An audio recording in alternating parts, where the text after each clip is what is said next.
Comedy Film Nerds Podcast.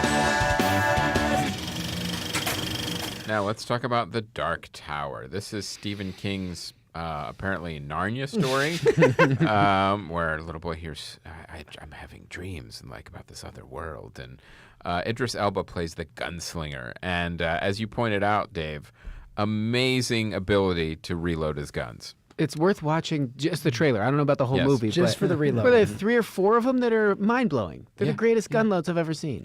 Yeah, they are pretty impressive, for sure. You can see why if he's you're a gunslinger. if you're a gun load enthusiast, Yes. doesn't have to be a good shooting. I didn't know I was one. And now I'm starting the club. It's amazing. David Huntsberger will ride up on the right kind of saddle, and Yes. he will enjoy a good gun load. Yeah, you know the gunslinger doesn't ride a show saddle. No. You know. He seemed to be walking everywhere. Yes, he did. Which, it's fine. I'd prefer him on some sort of steed. Yeah, some Like an robotics. intergalactic steed. Yeah. I Yeah. want some weird sort of... Robot-y, metally. Something on an 80s album cover. Yeah. Something. Yeah. some 80s album cover, absolutely. That you could then paint on the side of a van? Yes, Of course. The metal black steed light. could turn around and spit bullets back to him that he could load right Yes, in. yes. Cool loads. A cool load steed. CLD, hashtag. Hashtag CLD. You know the most about Dark Tower? Cool load steed. Oh, cool load CLS. Cool load Steve. This movie, if it wasn't Idris Elba and Matthew McConaughey, I would completely disregard it. It looks like a fun popcorn summary movie. Right. And, you know, you don't know. This could be this summer's Green Lantern. We're not sure.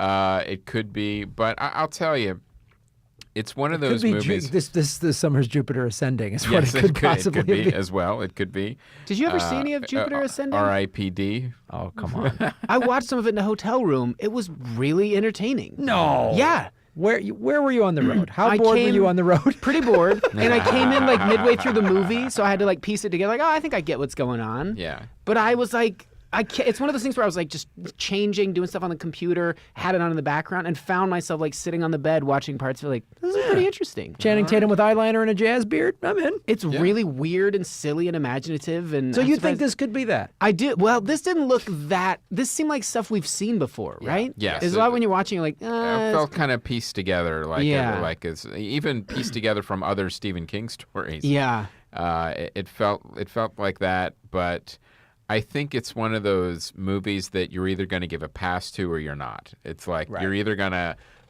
suspend disbelief, suspend any reference to any other plot or stories, and just go, all right, I'm just going to turn everything off and just enjoy this film. Or it might be so horrible you're like, oh my God, I'd rather watch Jonah Hex. So, yeah, I'd like I to don't see know. it succeed just for Idris to start becoming a known leading man. I think isn't he kind of? I mean, TV and stuff. Yeah, DCI Luther.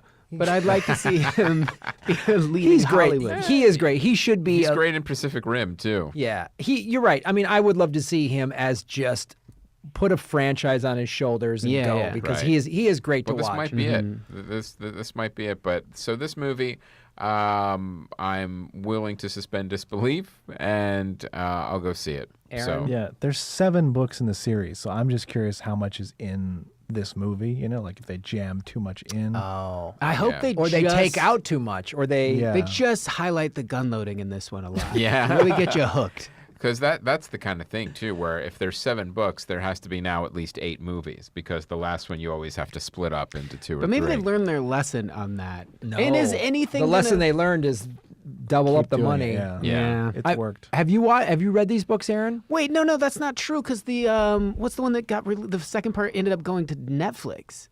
Those Shailene Woodley ones. They're kind of like the Hunger Games. Divergent? The Divergent series, like the last one of those. Convergence, Divergence. Divergence, Yeah, the Insurgence? second part, the Remergence? detergent one. It did so poorly. The part 1 of the finale that the part 2 is now going to Netflix, right? I hope that's I don't true. know. God, I've that heard- would make I've me heard that from happy. several people. That's good to Yeah. know. I'm just going to accept that that's a reality because I really Let's want. believe it. Yeah. But I like Shailene Woodley. She stands for Standing Rock. Yeah. So I don't know. This is one of those movies where they're really hoping it'll do well because they know there's at least 6 more behind it if it does well, and I'm sure. But do they really do 6? I mean, beyond Fast and Furious, who gets to that number? Well, Harry Potter. Didn't they only do 5? Right? No. Really? No, there's No, 8. there's 8 movies? Yeah. There's 8. all right. The last one was I mean, 2. and that's 8 just in the original series. Now they're going to spin off with Fantastic Yeah. Beasts. There's going to be like 5 All of those, right. I believe. But that hooked a great audience, young people growing up with it. They could kind of watch those movies into their But adulthood. this is young Gunloader fans. Yes, this is Young Gunloader fans. Again, you didn't know you were one I apologize. until now. You've never been more accurate in your life. But, Stephen King, For the young gunloader Yes. enthusiast in all of us. Well, fine. there's a lot of people that have read these Please, books. young Gunloader. Hashtag young Gunloader. This movie's for you. Yeah, So- I haven't read any of the books, but in one of his novels that's a collection of short stories, there is a big chunk of one of the stories from the Dark Tower. It's really good. Okay. So it's interesting. All right. I'm excited to see it. That's the voice of our producer, Aaron Yep. Brungardt. So Giving him the and R today. The next movie trailer is Blade Runner 2049. Now, a couple of trailers have dropped for this. They did a I'm- teaser, a teaser, of a like a trailer. month or so ago. Yes, I'm really excited for this. A little more than a month or I love the fact that it's going to have the same look and feel as the original Blade Runner. It really feels like it's the filmmakers have taken great lengths to try to make sure to capture that feel. And the fact that I saw a giant Atari symbol is hilarious. That You were that is asking great. for I it. was asking for it. I was like, they got to have that because the whole vision of Blade Runner, the first movie, was like, oh, Atari's going to be around forever, and it's going to be this giant, corporation.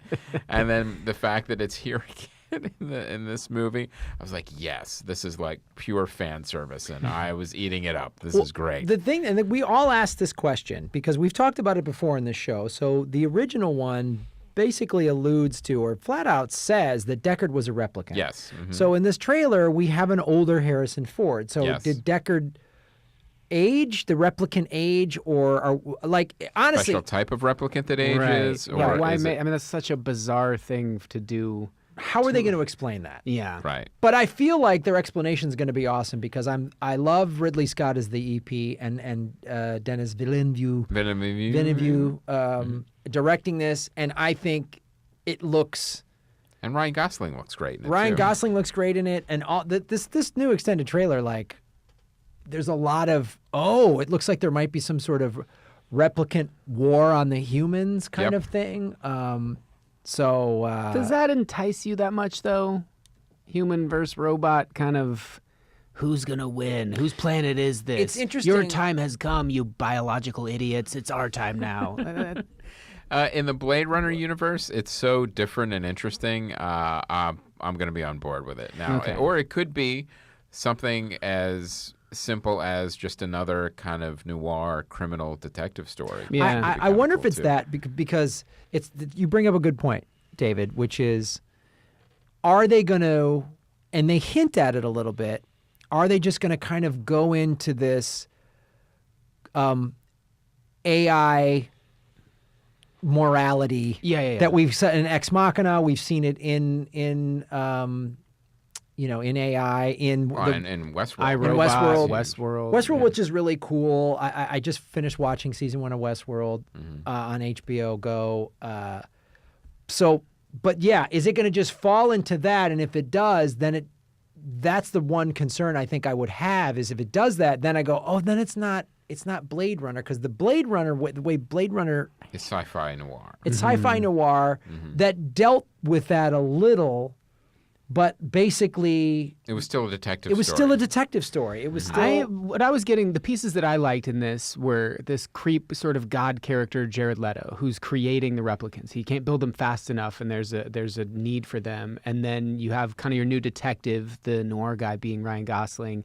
If he just approaches, we might have seen like 90% of the time that Harrison Ford's in the movie. Right. It could just be a quick little cameo, like, here's the information you need, kid, good luck. Right. And then he is on this pursuit to thwart this bad guy. I think I like that more than It what could you were be just talking about. Harrison Ford. All right, we'll shoot you in 3 days. It's not much. Yeah. Come on and do it. We'll put you in the trailer. I don't know. My guess of it is since they're deciding to make this movie, they don't need to make a Blade Runner sequel. Yeah. And they're making it so far down the road that my guess is it's going to have a lot of really cool social commentary within a detective story. Yeah. Right. Like even more social commentary than we've had before, just because the world has changed a lot in the 30-some years since this movie came out, 82, 83? Well, that something? might also allow it. I mean, I feel like if we lived in a perfect fair, world. the original Blade Runner, it came out every few years with a different cut. I think if we lived in a more just world, or a world that like we could, I think we would have known we lived in a good world if we could have really focused a lot more of our time on being furious at them for remaking Point Break. And that just slid right by. So like we live in a world where it's so contentious right now. If Blade Runner sucks or it's a complete disservice to the first one, we'll move right past it. I'm beyond like places like this, like podcasts dedicated to them. By and large, like most people are like, oh yeah, it sucked. Whatever. What's next? You know, like that. So I guess maybe they can hedge their bets that way. Like nothing's precious anymore. Well, I agree with you.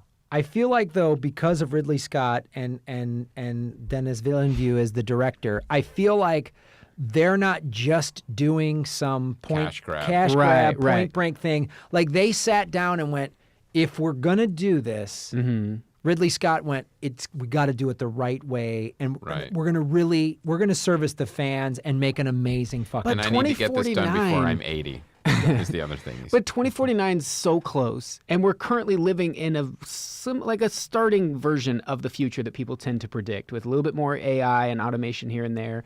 And they keep making it so dark and so like everything's the same. It's very austere. People wear bland clothing, but we're seeing That's right the now future. in the future. Is it? I mean, if anything, we see people, expressing their creativity more and more. Street art, things like that, more vibrant clothing, a way to be like, I know Google and all these overlords are kind of monitoring all of our shit. And Yeah, it's but either going to be I am an District individual. 12 or the Capitol. It's going to be for Hunger Games. It's going to be. Yeah. But that's the thing though. If you remember again in the original, everything's dark and dreary and rainy in Los Angeles, and then the very end of the film, they're out in the beautiful, bright countryside. Right. So that to me might mean that Whichever cut that was. exactly. The cities, what that movie was saying was the cities are just going to get overpopulated and overrun, and it's going to be, talking billboards 100 stories high and floating cars and everything like that. That we're just going to cramp in the cities. And I guess if you've ever been to Shanghai or something, it's like holy shit. It is Blade Runner. It is Blade Runner, and so. I don't know. It's an interesting thing because the depiction of the future from 1982. Yeah. So the trajectory is slightly different. Yeah. Than some of the things have actually happened. It's like watching Star Trek and the iPhone does more than the tricorder. Yeah, exactly. So it isn't. You're bringing up an excellent point that I'm curious to see how they handle it. I have faith in them because, as I said, this doesn't feel like any sort of cash grab studio. Get it done. Jam it through the pipeline. This is like Ridley Scott calling this director up and saying, "I have an idea." Yeah. Right. And you're the best one to do this. I'm excited for it. I Yeah. mean, I think it'll I'm looking forward to it too. I tried first, getting heads across the